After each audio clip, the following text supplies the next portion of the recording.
Assalamu alaikum жалпы мекендештер. Сіздер мен кайрадан эле Москва бар. Аккеме студиясында окуялар, жаңылыктар жана кабарлар менен саламатсыздар. Бүгүнкү 13 апрель ишемби, дем алыш күнүңүздөр ийгиликтүү, жакшы улансын. Чыгарылышта адаттагыдай эле Бишкектеги валюталар курсунан баштайбыз. Бүгүн 13 апрель курстар төмөндөгүчө. Евро сатып алуу 94 сом 20 тыйын, сатуу 96 сом. Америка доллары сатып алуу 89 сом 30 тыйын, сатуу 89 сом 70 тыйын. Рубль сатып алуу 93 тыйын, сатуу 96 тыйын. Казак теңгеси сатып алуу 18 тыйын, сатуу 20,5 тыйын. Москвадагы полиция кызматкерлери мыйзамсыз иштери үчүн жоопко тартылсын деп билдирди кыргыз тарап.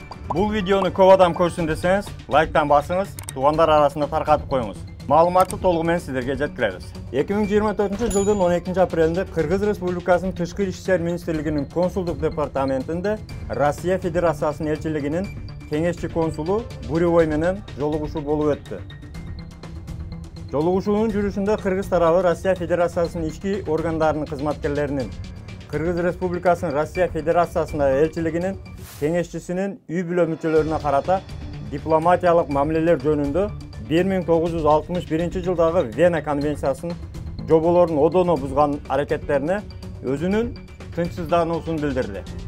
Ошондой эле Кыргыз Республикасынын дипломатиялык өкүлчүлүгүнүн аккредитацияланган кызматкерлерине карата Россия Федерациясынын укук коргоо органдарынын кызматкерлери тарабынан мындай аракеттер кабыл алынгыс болуп, кылдаттык териштирүүнү жана күнөөлөрдү кыска мөөнөттө жоопко тартууну талап кылаары белгиленди. Өз кезегинде Россия Федерациясынын элчилигинин консулу Буревой бул факты боюнча өкүнүчүн билдирип, Россия Федерациясынын Тышкы иштер министрлиги Кыргыз тарабынан нотасын алынгандыгын тастыктады. Анын негизинде учурда тиешелүү текшерүү жүрүп, жыйынтыгы боюнча Кыргыз тарапка маалымдаларын билдирди. Эсиңиздерге сала кетсек, 8 апрель күнү Нижегородская көчөсүндө жашаган Манас Мамытбековичтин үй бүлөсүнө одоно орой мамиле кылган полиция кызматкерлери жөнүндө Telegram каналда жарыяланган. Тактап айтсак, ошол Telegram каналда жазылган боюнча маалымат айта кетсек, Манас Мамытбековичтин жашаган квартирасына полиция кызматкерлери эшикти бузуп кирип, орой мамиле жасап, кыйкырып, аялына жана балдарына күч колдонгондугу жөнүндө айтылган. Бул маселени сөзсүз түрдө орус тарап текшерүү иштерине, иликтөө иштеринен кийин жалпы маалымат берет деген ишеничтебиз. Жана ошондой эле бул окуяны Тышкы иштер министрлиги, ошондой эле консулдук бөлүм өзү көзөмөлгө алат деген ойдобуз. Айтылбай турган сөз эле айтылып кетти өзү эле дегенде, туугандар, бул өзүңүздөр көрүп тургандай, эгерде консулдук бөлүмдүн дипломатиялык адамдарга ушундай орой мамилеси болбогондо, бул нерсе өзү Москвада күндө эле болуп турган нерсе. Айрыкча биздин мигранттарга мындай квартирасын текшерип, бастырып кирип, эшиктерди бузуп, орой одоно күч колдонуп, мигранттарга кысым көрсөткөн учурлар аз эмес. Негизи эле сиздерге Москва YouTube каналында бир нече күн мурда маалымат бергенбиз. Айрыкча берилген тапшырмаларга караганда, полиция кызматкерлери участковыйларга квартираларды текшергиле деген тапшырма берилген. Ошого байланыштуу азыр бардык квартиралар текшерилүүдө. Текшерүү негизи эле катуу. Регистрацияны текшерип, документтерди текшерип, бул кадимки эле Москвадагы болуп турган көрүнүш, бирок акыркы учурларда өтө катуу рейдтер болду. Ошого байланыштуу сиздерге колдон келген жардамды берип жатабыз. Москва деген Telegram группасында бири-бирибизге жардам беребиз, маалыматтар берилип турат. Адамдар ошол башынан өткөндөр өзүнүн практикасы боюнча сиздерге жардам берет. Андан сырткары айта кеткенбиз, эгерде квартирада сиздерди басып ошол полиция текшерип калса, сөзсүз түрдө көпчүлүк биздин мигранттар, көпчүлүк биздин мекендештер жашаган жеринде регистрацияга коюлган эмес. Ошол коюлган регистрацияңыздарды сөзсүз жаттап алыңыздар, адресини жок дегенде Яндекс картадан көрүп алыңыздар деп сиздерге эскертүү бергенбиз. Сен билген маалыматты биз 10 жылдан бери билебиз, сен эми билдиңби деген биздин өтө умный комментаторлор бар. Айрыкча диванда жатып алып жаза турган.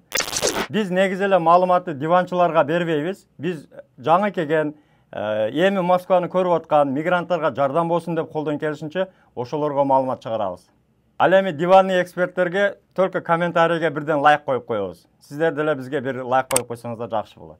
Деги эле ошол колуңуздагы регистрациянын адресин жаттап алыңыздар туугандар. Анан эгерде ошентип квартирада кокус келип, басып, тутуп, кармап, текшерип калган болсо, мейманчылап келдим деген сөздөрдү айтсаңыздар болот. Анан дагы бир эскерте кетчү нерсе, өтө важный, өтө маанилүү эскерте кетчү нерсе, биздикилер протокол жазганда бардыгына кол коюп берет.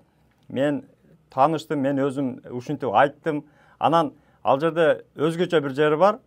Орусчаны мен суудай билемин деген. Ошол жерге да кол коюп коет. Мага переводчик керек эмес деп.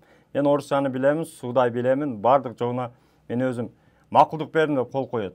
Ошол коюлган колуңуз өзү негизи сиздин мыйзамсыз иштерге барганыңызга негизи эле себепчи болот.